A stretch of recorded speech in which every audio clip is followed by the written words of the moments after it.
I think we could see $100 silver by next year. I think if Bitcoin breaks below 50,000, which is very likely. I mean, eventually it will anyway. But let's say within the next few months, Bitcoin goes below 50,000. Silver's the new Bitcoin. It's Bitcoin 2.0. So if you really want a faster version of gold, just buy silver. And since that post, the price of silver has almost doubled.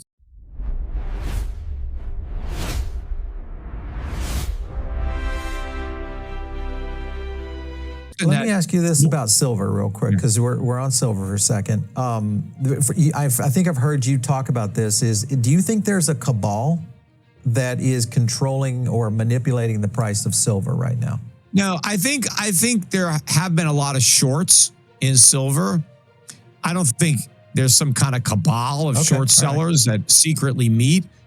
But I think that there has been a lot of shorts, and clearly they must be covering now because silver has been on a tear this year. I expect silver to go a lot higher, but I think we could see $100 silver by next year. In fact, I remember, when silver really started to move earlier in the year, when it just got above $30 on X, I said, silver's the new Bitcoin. It's Bitcoin 2.0. So if you really want a faster version of gold, just buy silver.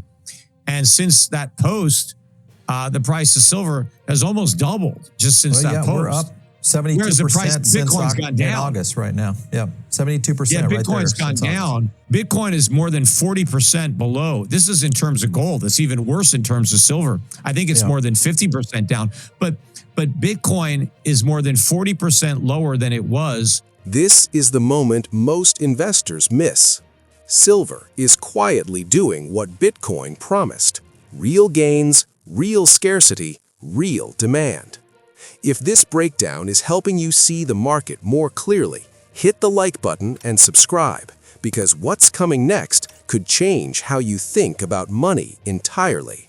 4 years ago, and in fact, MicroStrategy, right, is the biggest Bitcoin buyer. Their average cost is almost 75,000 per Bitcoin. And right now, Bitcoin is barely above 85,000. Yeah. I mean, he's only got about a 15% gain on his entire position that he's accumulated over 5 years. I mean, if he'd have bought anything else, any other asset class, he would be way better off. And the worst part for strategy is he can't sell. Had he bought gold, for example, he could easily liquidate the whole thing, but he can't liquidate Bitcoin at a profit. It would be a massive loss. But also, while I'm on that topic, you mentioned people using their digital assets as collateral for loans. That is okay with something like gold, but I think you're going to see a major collapse associated with leveraged Bitcoin because the market doesn't have the depth. I think you're going to see wholesale liquidation.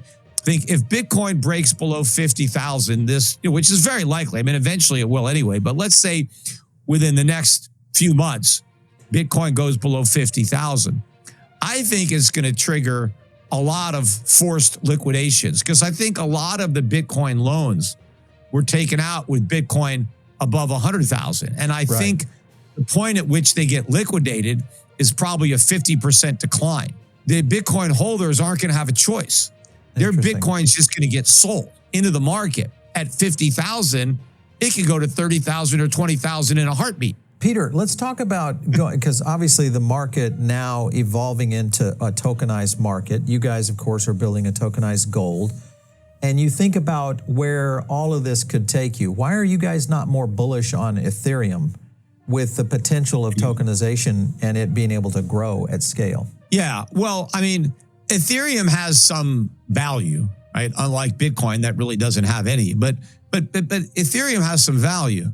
How much, I don't really know. I mean, I know that Ethereum has a lot of competition. The transaction fees, I mean, Ethereum calls it gas, but I know that Ethereum is relatively expensive to actually use compared to like a Solana, or some of these other blockchains. That is being reduced, though, quite a bit with some of the advancements.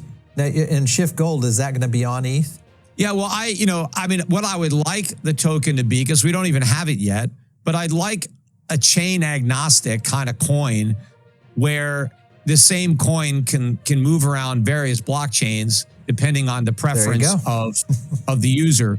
Yeah. So yeah, I mean, I think Ethereum has some value. I just don't know what it is. I don't think it's anywhere near the current market price. So I don't think an Ethereum token is worth $3,000. Maybe it's worth $300. I don't really know, but I don't want to gamble on it. I don't want to bet because I have no idea what it's worth. And well, the thing that but I think it is worth something. I just don't know what. All right. Well, with tokenized, I mean, the tokenized asset, I think, is the upside. This is where speculation ends and reality begins. Bitcoin moves on belief. Gold moves on trust built over thousands of years. And tokenized gold is simply that trust upgraded for the digital age. For us, I mean, we obviously look at Ethereum as the technology of what could drive tokenization, from here forward in a big way. Would you say that ETH is the chain that you would select for tokenized gold, or would you look at something else? No, it would not be. Well, if the transaction costs were substantially reduced, perhaps, right? Because if you just want to buy tokenized gold to store it, you're really not getting any real value added for the tokenized gold. Like, especially what I want to have people do at T-Gold is I'd like people's wages to be immediately converted into gold, direct deposit. So somebody's paycheck is directly converted into gold when they earn it. And then they can start spending that. But you want to make sure the transaction costs are as low as possible so they don't lose as they spend. Now, ideally, the employer will actually pay your wages in gold. You can negotiate pay in terms of gold. I want landlords to have rent, in gold, hold security deposits in gold. Yeah. Everybody just start using gold directly. But the key is to make sure that it's inexpensive to move it around. Whichever blockchain can do it the quickest and the fastest is where we would want it. Because the gold is safely stored in a vault, so you don't have to worry about losing the gold. You just need an effective way to manage it. And even like with a tokenized gold too, even if you lost like your password or lost something, you could still come back to T-Gold and recover it, because we could cancel that token that was stolen or lost and issue you a new one, right? Because it's actually backed. It's actually backed by gold, right? Each token is specifically linked to a given bar. And so if that token is gone, it's all right, well, let's get rid of that one, right? Because, Well, I think the advantage that you're going to have with gold, tokenized gold, to your point earlier that you're making, it, people might not want to store it. I think they might, because if there is yields being paid on it, which is most likely yeah, but you don't need to have it in a token to get a yield. I mean, I can set up an account for you. If you want yield on your gold, I have to have a program where I'm loaning your gold out to somebody who's using it and who's paying DeFi. yield. Right, but I could do that without a token. You don't need a token. You don't need to put a token in the middle. There are companies that do that now, and there's no token involved. So why haven't we seen them out there then, Peter? They're not proliferating. And well, there's only so many companies that would want to borrow gold, because you have to be able to pay it back, because gold is appreciating. I mean, nobody would really want to borrow gold unless they needed it. They have to be like in the industry where they need gold, because otherwise borrow against it. Yeah, you borrow against the gold, so you're not taking capital gain, obviously.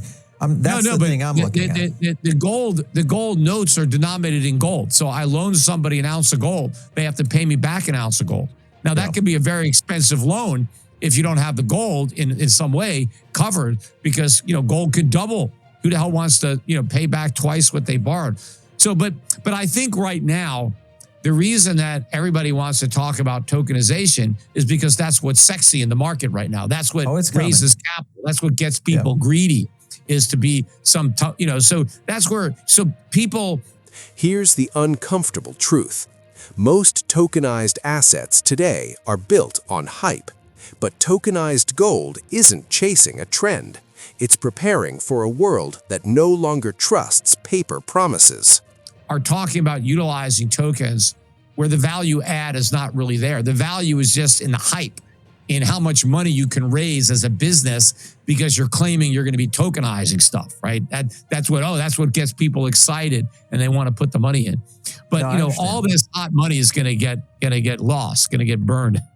Let me ask you one last question here. Do you think we'll see banks starting to allow you to hold your tokenized gold in a bank? Especially, I mean, we just saw, JP Morgan jump out on $100 million in a money market tokenized product out there. So it's likely we're going to see more activity like this. What do you think? Yeah, well, look, I think banks and brokerage firms could certainly hold tokenized gold for their customers so they can keep it in-house and, maybe they'll add their own fees to it, their own custodial fees. Yeah, obviously, because they're not going to do it for nothing. So they're going to have to find a way to make some money off of it. And they may certainly lend against it. I'll loan you $50,000. I've got $100,000 worth of gold. Mm-hmm. And if I say, look, if it drops down to where, your loan to value is, you're down to 35% or something, you have X number of days to either send in more money or bring in more gold or something. And if not, I'm going to liquidate you.